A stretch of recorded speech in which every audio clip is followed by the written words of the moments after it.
me this opportunity. My topic today is large lower urinary tract symptoms and adding quality to the life. Uh,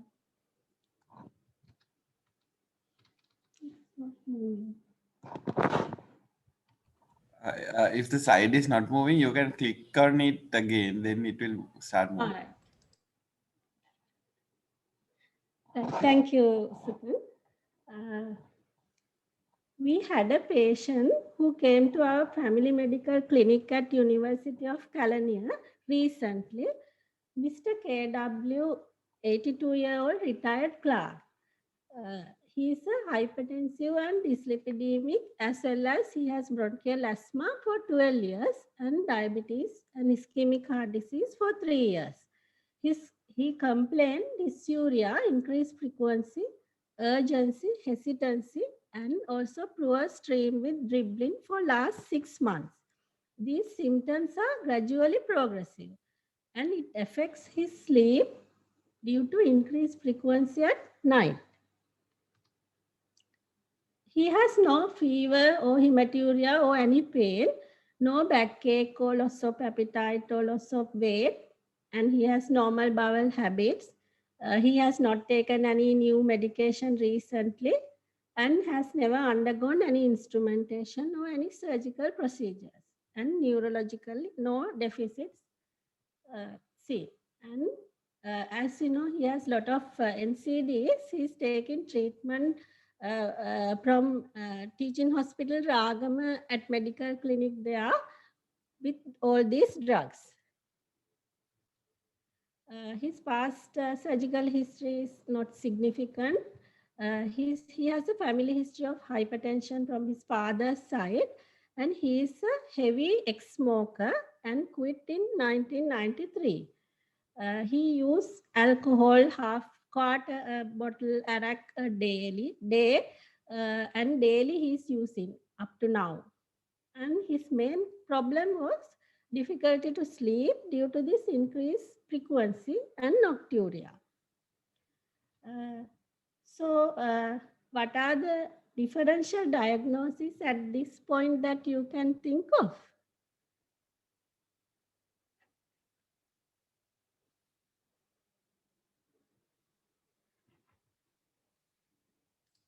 We expect answers from the audience. Yeah, can you unmute? Anybody can join the discussion. Yeah. Urinary tract infection, Yes. Prostate, a benign prostatic hyperplasia. Yeah.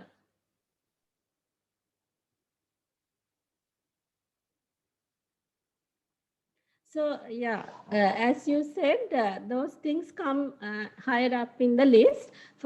We thought at this stage, we thought of lot of differentials like benign prostate hypertrophy, colonic rectal or bladder CA, maybe prostate CA, UTI or prostatitis, bladder calculi, urethral or bladder neck strictures, neurogenic bladder, overactive bladder, urethritis, or STI, or especially in this patient taking alcohol, maybe due to bladder irritants, anything can happen. So next we go on to examination. What are the focus examination findings you would like to know in this patient for your management?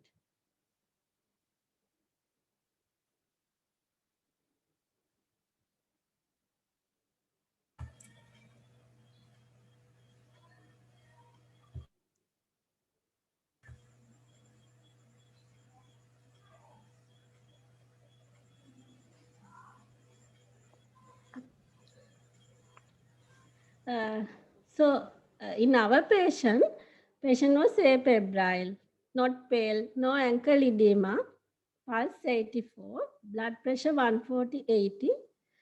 Abdominal examination normal, external genitalia normal, and we have done a DRE, digital rectal examination, and found prostate enlarged moderately, smooth surface with no nodularity and median groove palpable.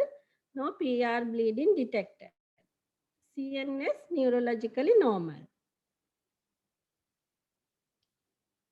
At this point, can you suggest few investigations you think that necessary in the management of this patient? We would want to do a UFR Yeah. and maybe a ultrasound scan Yes. and culture and an ultrasound. Yeah, urine UFR and culture and ultrasound scan. And Savani, what is the role of PSA here?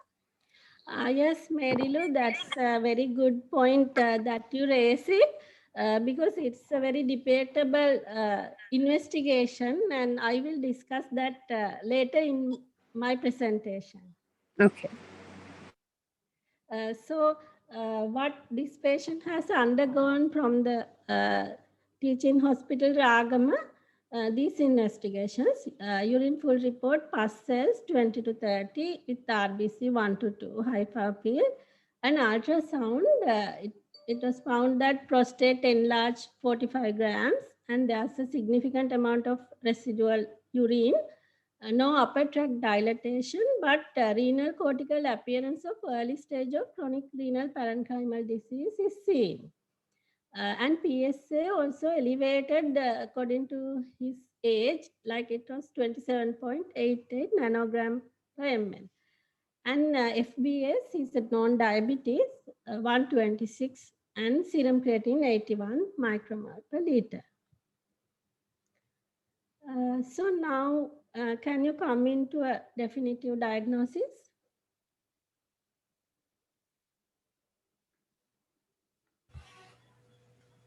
What do you think? Benign prostatic hyperplasia. Yeah, that's what we also thought, plus maybe a urinary tract infection. Patient was referred to urology clinic there at Ragama, and they have planned a TRUS biopsy, transrectal ultrasound biopsy, and patient was treated with Urimax 0.4 milligram daily and finasteride 5 milligram daily for 2 months given, and they have planned for regular follow-up there. But this patient came to us at this point, patient complaining, still he's symptomatic and his quality of life deteriorated a lot due to this loss of sleep due to nocturia.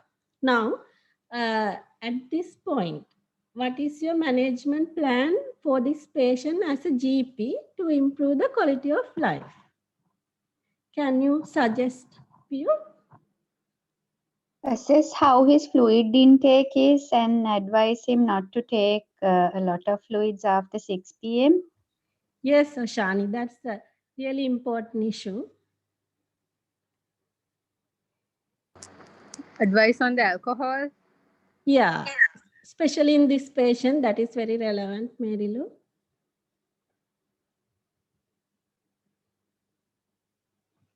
Yeah. Then usual chronic disease control.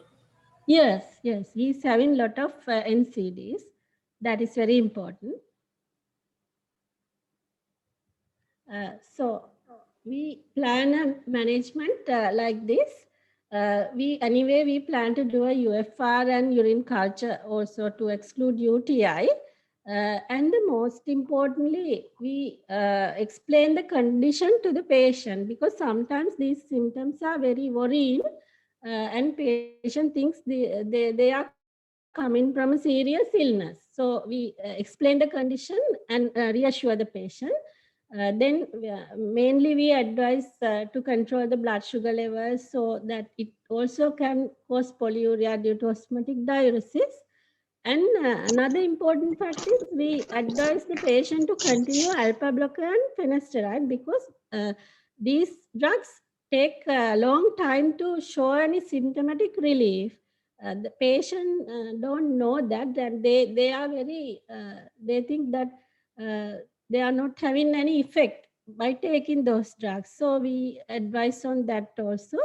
Then most important part, we gave him lifestyle modification advices. that is very important. As a primary care providers, we can always educate our patient about lifestyle modifications regarding LUTs. Like, as you all correctly said, reduce urine fluid intake, avoid excess alcohol, coffee, and highly seasoned foods, and limitation of medications, which I will discuss in my later slides, that known to cause LUTs.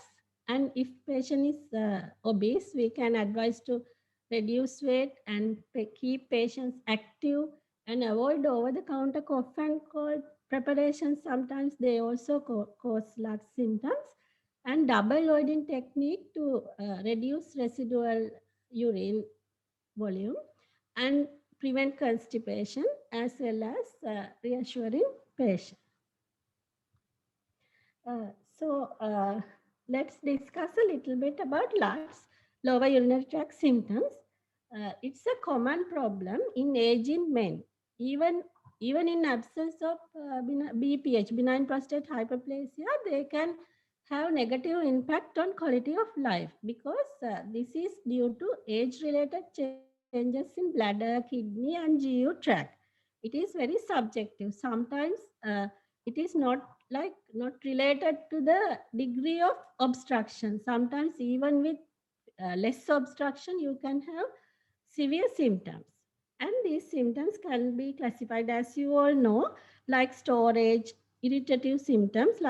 Those are due to bladder problems, and voiding or obstructive symptoms due to passage of urine, and sometimes post-micturition. These voiding or obstructive symptoms like hesitancy, weak stream, poor stream, straining, incomplete emptying, urinary retention, and post-micturition dribbling or irregular stream.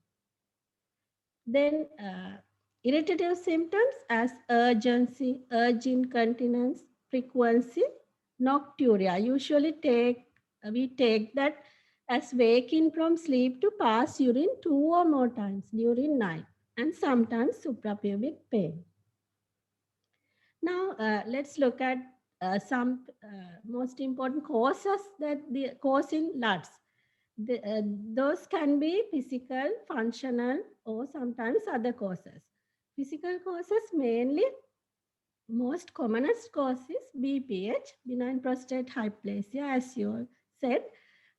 But prostate cancer is also important because it can present as lust symptoms. Even though the number is small, it can present. And prostatitis and UTI. And urethral strictures, meatal strictures that can happen due to previous instrumentations, perineal trauma, or sometimes urethritis that may be due to gonococcal, non-gonococcal, or tuberculous urethritis. Sometimes inflammation that can happen due to conditions like balanitis erotica obliterans, or some neoplasia, or congenital strictures.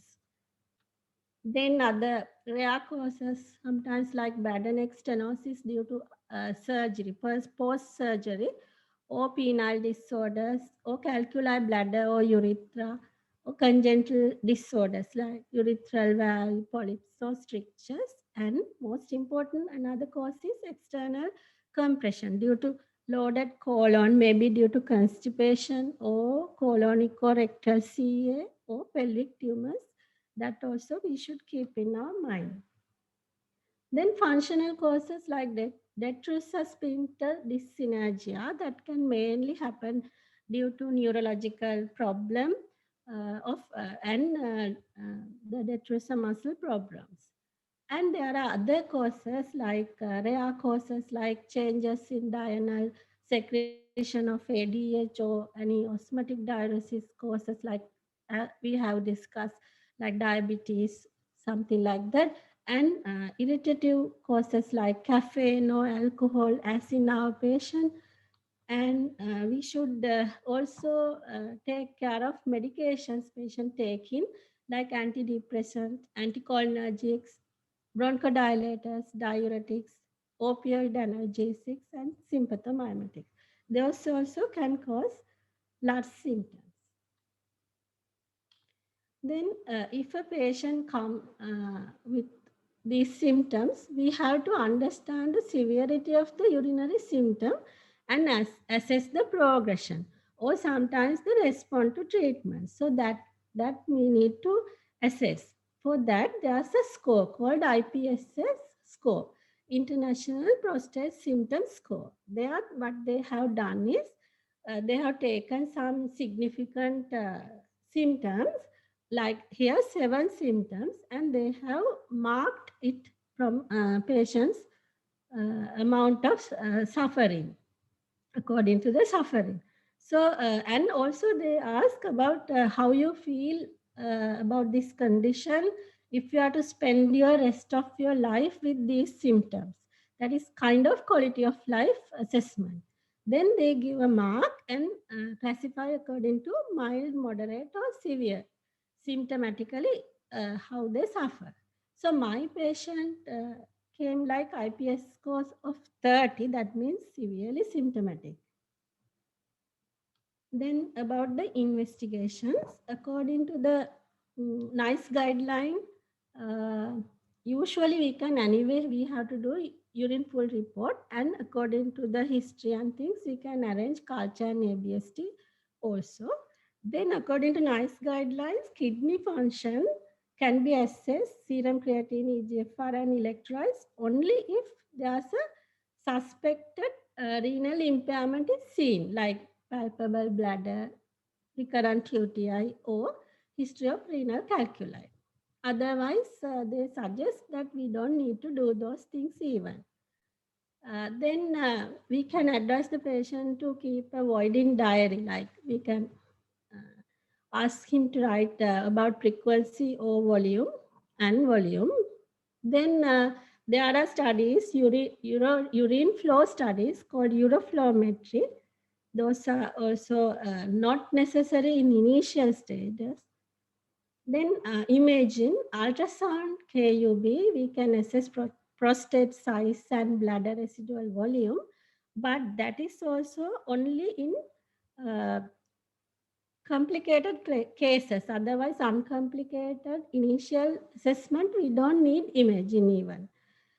In chronic retention, sterile pyuria, hematuria, profound symptoms, pain or recurrent infection, we can do the imaging.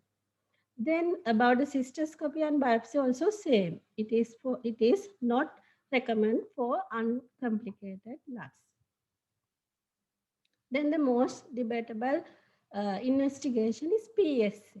PSA is a serine protease which produced by epithelial cells, and PSA needed only if LUTs suggestive of bladder outlet obstruction secondary to BPH, or if prostate abnormal on DRE, or if patient is concerned about prostate cancer.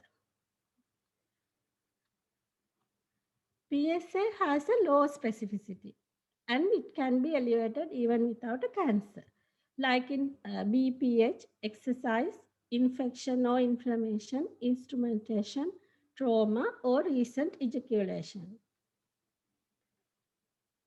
PSA, the most important fact we should know is it is prostate specific and not prostate cancer specific. And some centers, they have newly developed this pre and total PSA ratio. That is what they do is, in BPH, there's a physical obstruction. So the production of PSA is not same as the active form. It is an inactive form. It is called pre-PSA. Due to the physical obstruction, in variable level of secretions are there, the inactive form or free PSA is high, and total means active form, that is low. So the ratio is high in BPH. But in prostate cancer, there's constantly they produce active total PSA in large amounts. So the ratio is low. So what they say is they can differentiate benign thin from prostate CA but it is not really used in practice. And another thing is rate of PSA changes, which is known as PSA kinetic, or it is called sometimes velocity, and sometimes PSA doubling time also used, especially in monitoring cancer patients, and those things they can be used. However, these parameters are controversial in practice. Doing PSA has pros and cons, like benefits, like provide reassurance if the test is negative, and it may detect cancer before symptoms develop. And detect cancer in early stages will improve the outcome, and it will reduce the chance of dying from a prostate cancer. But the harms are it may give a false reassurance and may miss the cancer, because sometimes even with normal PSA, cancer may be there in prostate. Sometimes unnecessary anxiety and test when the cancer is not there. And sometimes even if there's an early cancer detected, as it is very slow growing, it may not affect the lifespan, but the treatment involved may do more harm. And it also is expensive. And then complications of prostatic obstruction. It can cause acute or chronic retention of urine and urinary infections, bladder calculi formation, uremia leading to renal failure. Then the treatment. I think this is the most important slide for us as primary care providers. I have discussed this earlier also. We have to first of all give the patient lifestyle modifications. As in our patient, he has a lot of these modifications we have adjusted on him, like reducing urine fluid intake and avoiding alcohol, which was main and some medications also. We have arranged, and our patients' quality of life improved a lot because of these lifestyle modifications, which can be done easily as primary care providers. So I think this is very important. Then the medical management. There are two types of drugs: alpha-adrenergic blockers like tamsulosin and processine, and they are called dynamic component of the treatment, because they do not change the size of the prostate, but they cause smooth muscle relaxation in prostate and bladder neck, so they relieve symptoms much rapidly. And studies shown that all alpha blockers have similar efficacy, and we need to ask the patient to be cautious with cataract surgery. There's a complication intraoperatively called propy-iris syndrome with alpha-adrenergic blockers. So, and also we should advise patients about the side effects like dizziness, postural hypertension. Then the other type of treatment, 5-alpha reductase inhibitors. That is called anatomic component, like finasteride, that reduce prostate volume, as well as it arrests the disease progression and prevent complications like acute urinary retention. But it's more effective on large prostate, like more than 30 grams. And it takes longer time to act, like 6 months. But it reduces prostate size in 15 to 25% and reduce PSA level from 50% after 6 to 12 months of treatment. We have to advise patients to be aware of the increased breast cancer risk, as well as about side effects like decreased libido, ejaculatory dysfunction. Then recent studies support that combined treatment with alpha-adrenergic blockers and 5-alpha reductase inhibitors provide better results than using alone. And also another reason is that 5-alpha blocker act much earlier than 5-alpha reductase inhibitors. So it's better to treat with both. Then there are other drugs according to the course. like anticholinergic agents like oxybutynin and sulfenazine, those are to relieve storage symptoms, mainly like overactive bladder. But with the treatment, we have to be cautious about BPH and bladder outlet obstruction due to possibility of urinary retention. Then there are indications for surgery, like upper tract dilatation, renal impairment, failed drug therapy, high IPSS score, recent acute or chronic urinary retentions. There are surgical options, lot of surgical options are there. Some are like this. Main gold standard treatment for BPH is still TURP, that is transurethral resection of prostate. There's one called TUNA, transurethral nuclear needle ablation, and laser enucleation. Open prostatectomy also still they are doing for large prostate more than 80 grams. And also there's RCTs going on with the treatment of botulinum toxin injections. Then a little bit about prostate cancer. Prostate cancer starts around 50 years and incidence rise with age. Mostly it can present with less symptoms, but routine population-based screening is not recommended. We should suspect prostate cancer if present with LUTs and red flags are there. Red flags are like significant lower back pain or pelvic pain, generalized bone pain, especially at night, and neurological symptoms of lower limbs like cord compression, and if there's a family history.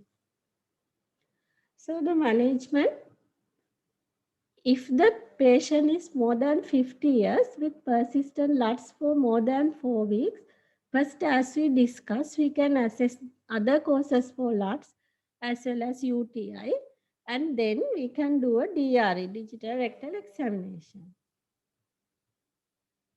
And if DRE is clinically suspicious of a malignant prostate, we can do serum PSA and urgently refer to urology. And if it is clinically benign prostate and age is more than 70 years, as we discussed earlier, we can discourage doing PSA. And if age less than 70 years, we can offer PSA after explaining those pros and cons as we have discussed. Then if PSA is more than 4 nanogram per deciliter, we can urgently refer to urology. Or if it is less than 4 nanogram per deciliter, we can review in 1 year with a PSA. So my take-home messages, I thought LUTs symptoms can be irritative or obstructive, and there are several causes that can cause LUTs, but BPH and prostate cancer predominates. IPSS score is important in assessing the severity. BPH can be treated with lifestyle modification, medically as well as surgically. PSA interpretation can be misleading. And these are my references. And thank you for listening. Do you have any questions? Thank you, Dr. Savani, for that nice elaborative presentation. I just have one question. Actually, it's not just for you, to the audience for discussion. Yes, super. Now, you said this patient was planned for a trus biopsy. Yes. But after age of 80, at this stage, he's 82. Yeah, 82, yeah. So should we plan for a trus biopsy? I mean, I have heard that it causes a severe pain. Yes. That's really a problem. What are we going to achieve with that? Yeah. That's the thing we have to discuss, because that's why they suggest, I think, age more than 70 years. Here it's 82. So what do you others think of it? Today we have a very knowledgeable crowd. Actually, there are registrars, senior registrars here. So please join the discussion, give us your opinion. And there are medical students also who have joined. So this will be a guidance for them to work in the future. Yeah, please share your thoughts with us.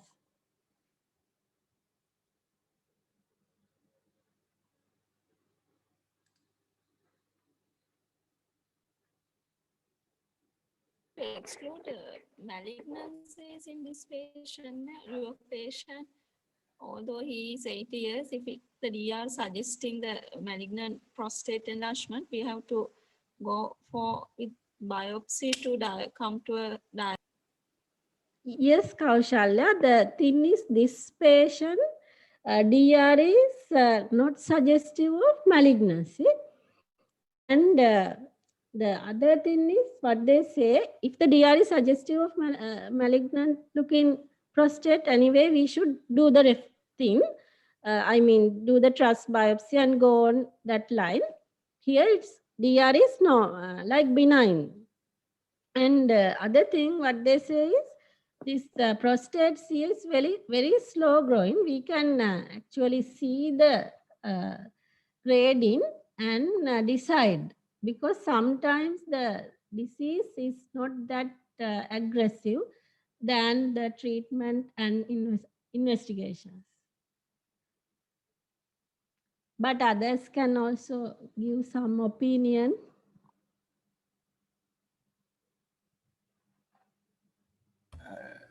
He also is, sorry, Supan. No, it's okay. Dr. Mayerlu, continue. I will tell after. No, the thing, he has a lot of other comorbidities also, no? Yes, Mary Lou. Five of them, I think. That's what I was going to say also. Yes. The thing is, let's say this patient has in the DRE, even if we detect this patient is having prostate, maybe having prostate cancer. Yes. Should we go ahead with the biopsy and investigation? So because he might as well die from a heart attack before that. Yeah, I also personally think. I mean, should we cause that much pain to him? Yes, that's true.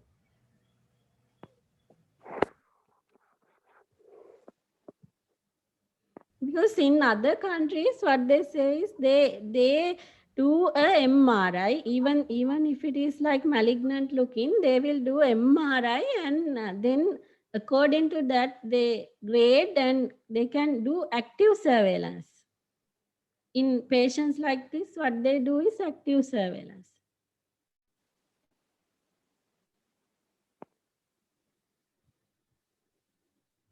Yes, today morning I was listening to one of the podcasts from New England Journal of Medicine. Okay. Doctor named Dr. Theodore Darlimpel was speaking about one of his books. He has written a book called False Positive. And in the discussion, he said that most of the research about prostate cancer only they do not speak about all-cause mortality.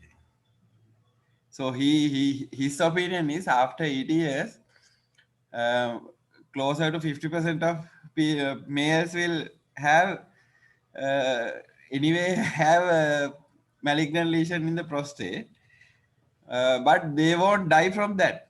I mean that will not even be noticed because they will die from something else before the cancer develops into a troublesome state. That was just his opinion. He didn't give hard and fast statistics or evidence. But I think he has a point there. Yes, Supan. Because at our, I mean, in our country, the expected age at birth is around, for a male, is around 74, I think. So, I mean, Supun, I think I have also read about the same thing. I can't remember where was that. I can't give a reference. But just the same thing. Like most of the cadavers would have, male cadavers would have, if the person has died in say 80 plus years, they would have malignant prostates.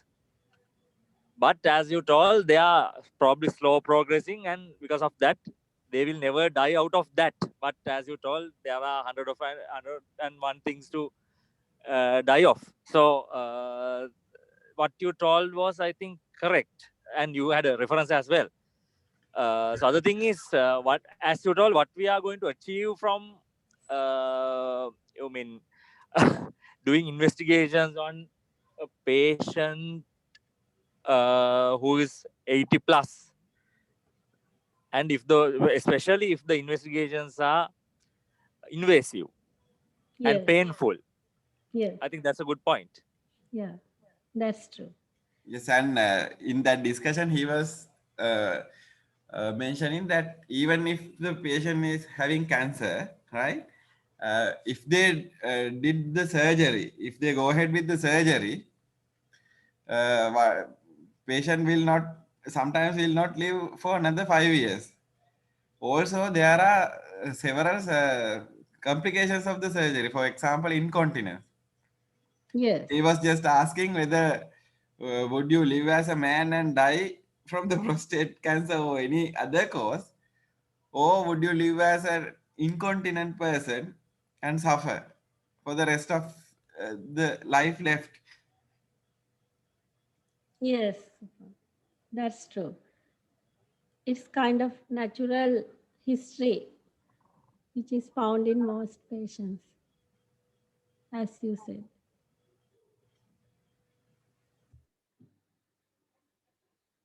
Are there any questions from the audience? I think in the chat, most people have congratulated Dr. Savani for the nice elaborative presentation. No, thank you so much.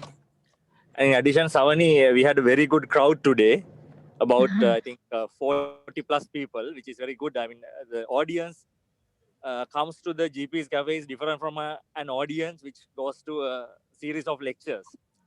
So I think these people are really interested people in family medicine and primary care and patient-centered care.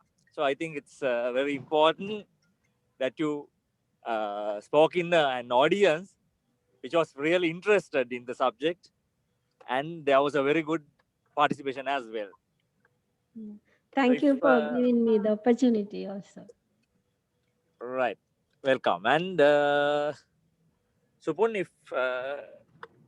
if we have no more questions, I think we can call it a day. Yes. I just checked the chat. There are no questions.